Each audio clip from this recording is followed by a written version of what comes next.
In the previous lecture, we have studied the Coulombs law, and the Coulombs law gives us the magnitude and the direction of the force of attraction or repulsion between 2-point charges. So, the Coulombs law is as follows.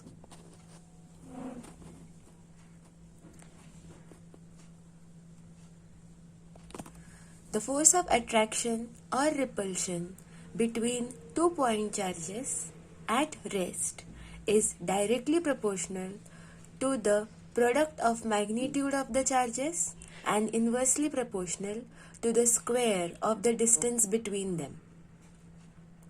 Coulombs law is directly proportional to the product of magnitude of two charges, means it is directly proportional to Q1, Q2, and inversely proportional to the distance between them.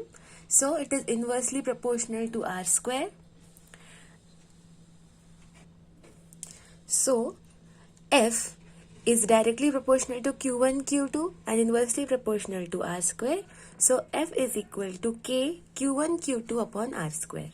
And we all know that if the charges are placed in vacuum, then we can write the value of constant as 1 upon 4 pi epsilon 0 Q1 Q2 upon R square will be the force between them. Yes. Now, the Coulombs law is only for two charges. Means we can find the force between two charges. But what if we have many charges, and if we have more than one charges surrounding a particular charge? Then how to calculate force on that charge because of all the other charges which are present? If we want to find force on a particular charge because of other charges, more than one charges, then we need to use the principle of superposition.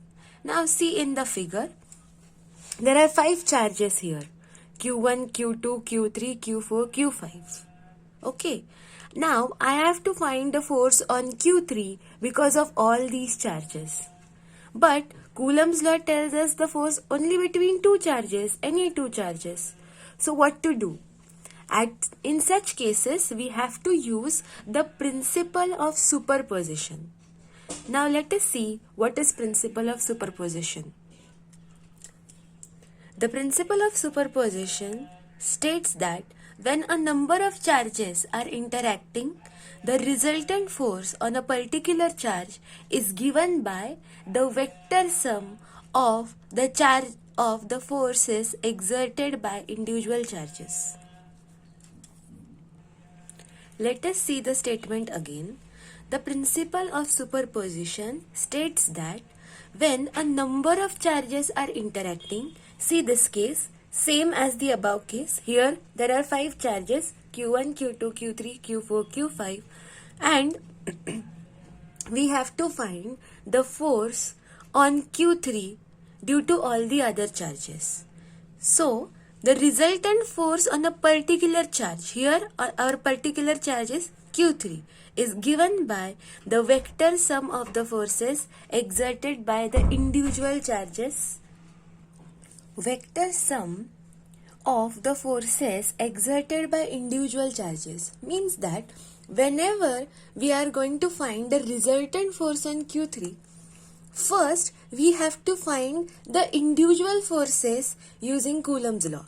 For example, first let us find the force on Q3 because of Q1. And when we find individual forces, we have to consider that all the other charges are absent. So, calculate the individual force due to each charge considering that all the other charges are absent. So, we have to find the resultant force on Q3.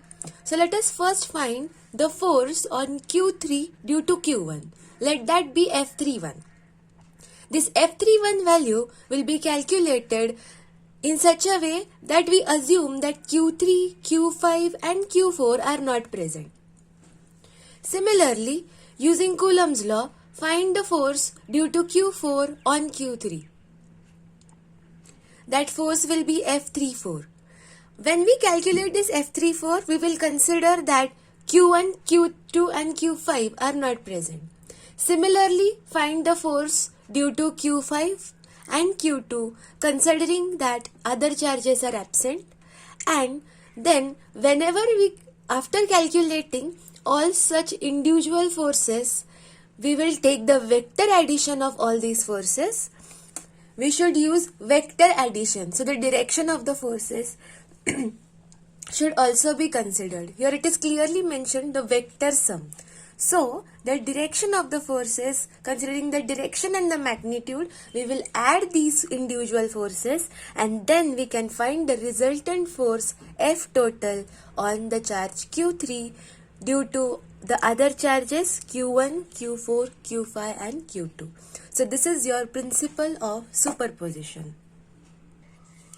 Similarly, consider a number of point charges Q1, Q2, Q3, Q4 kept and Q5 kept on points A1, A2, A3, A4 and A5 as shown in the figure.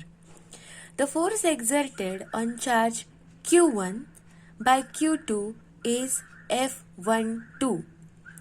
Now, as we had seen in the previous case, we have to find the total force acting on charge Q1. So, first thing that we will do is, we will calculate the force on Q1 due to each charge, considering that all other charges are absent. Now, F12 will be the force acting on the charge Q1 due to the charge Q2, considering that Q3, Q4 and Q5 are absent. Similarly, we will calculate F13, F14 and F15 individually, considering that the other charges are absent. After calculating all the forces on the charge Q1, we will take the vector addition of all these individual forces. So let F1 be the force acting on the charge Q1 due to all other charges. So F1 will be vector addition of the individual forces that we have calculated, F12, F13, F14 and F15. So this is 5. Okay. Now, the direction of this force is given, the direction of the force is also given to you. We have to take vector addition. So, we have to use the vector form of Coulombs law here. Now, just we will substitute the values of each individual force here. F12 is the force between Q1 and Q2. So, according to Coulombs law, F12 will be 1 upon 4 pi epsilon naught Q1 Q2 upon R12 square R12 cap. Now, where R12 will be the distance between Q1 and Q2. So, distance between Q1 and Q2 is R12. Similarly, distance between Q1 and Q3 is R13. This will be R14 and this will be R15. So, use Coulombs law and put the value of the forces by using Coulombs law in the vector form, because we are doing vector addition here. So, R12 cap is the unit vector along R12. R13 cap is the unit vector along R13.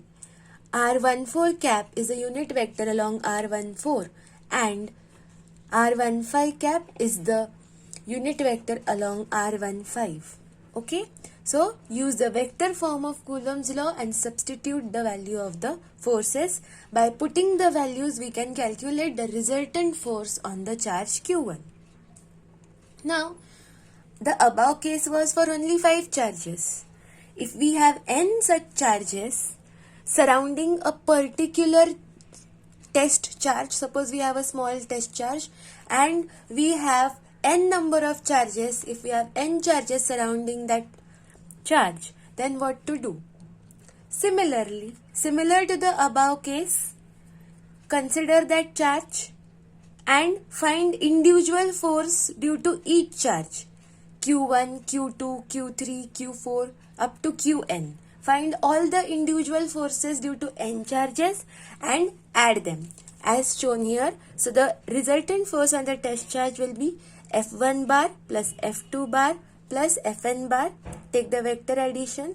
If we use Coulombs law, we can write it this way. So 1 upon 4 pi epsilon naught will be a common term for all the forces here. So 1 upon epsilon naught is taken out of the bracket and Q0 Q1 upon R01 square plus your Q0 is your test charge on which all the force due to all other charges we have to find. Okay, so Q0 Q1 upon R01 square, R01 cap plus Q0 Q2 R02 square, R02 cap plus till Qn. So Q0 Qn upon R0n square, R0n cap. Yes. Now we can write this expression using summation. Yes. So summation Fn from n is equal to 1 to n is equal to n, because we are having n charges, is equal to 1 upon 4 pi epsilon naught is common. Summation of summation from n is equal to 1 to n Q0 Qn upon R0n square, R0n cap. So after you expand this summation, you are going to get this expression. After you expand this. Okay. So where R0n cap will be the unit vector directed from test charge to the nth charge, and R0n is the separation between the test charge and your nth charge. So you are having charges from Q1, Q2 up to Qn. So your small n will take values from 1, 2, 3 up to capital N. And in this way you can find the resultant or the total force acting on a particular charge due to all other charges present around it. This is principle of superposition. Let us solve a numerical based on the principle of superposition. 4 charges of charge 6 into 10 raised to minus 8 coulomb each are placed at corners of a square whose sides are 3 cm each. Calculate the resultant force on each charge and show its direction on a diagram to scale. Okay. Now here there are 4 charges and all are having same value. So I have taken Q1 is equal to Q2 is equal to Q3 is equal to Q4 is equal to Q. And that Q they have given as 6 into 10 raised to minus 8 coulomb. Now we have to find the force on each charge due to all other charges. Okay. Let us first find the force on Q1 due to the charges Q4, Q3 and Q2. Now for applying Coulombs law, we require the distance between the charges. So we know that between Q1 and Q4 the distance is 3 centimeters. Yes. Between Q2 and Q1 also the distance is 3 centimeters.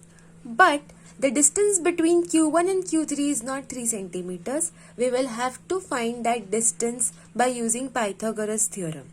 So that distance comes out to be 3 root 2 centimeters. Okay. Then first find the force on charge Q1 due to Q3. So what do we get? Considering that this Q2 and Q4 are not present. So we get 1 upon 4 pi epsilon naught Q1 Q3 upon R square, the distance between them, that is 3 root 2 square. Similarly, F12 will be 1 upon 4 pi epsilon naught Q1 Q2 upon 3 square. Then F14 will be 1 upon 4 pi epsilon naught Q1 Q4 upon 3 square. add these forces. Now here I am finding the magnitude of the force. Okay, so I have not considered the direction here. So add all the forces. 1 upon 4 pi epsilon naught. Take the addition. 1 upon 4 pi epsilon naught will come common. Q square can come common. 3 square in the denominator can come common, and the remaining terms are this. Solve this. You will get 5 by 2. Yes. When you put the values of Q square, Q is this. Take the square. And 1 upon 4 pi epsilon naught is 9 into 10 raised to 9 Newton meter square per coulomb. Okay. When you put all these values here, you will get the value of your force as 6.89 into 10 raised to minus 2 Newton. Now, force on Q1 is this much. The force on Q2 will also be same because they are placed on square and the surrounding is same for each charge. Yes, and the value of each charge is also same. So whatever force that will act on Q1, the same magnitude of force will act on Q2, the same magnitude of force will act on Q3 and Q4. So you need not to find the force on other charges because they are going to come same.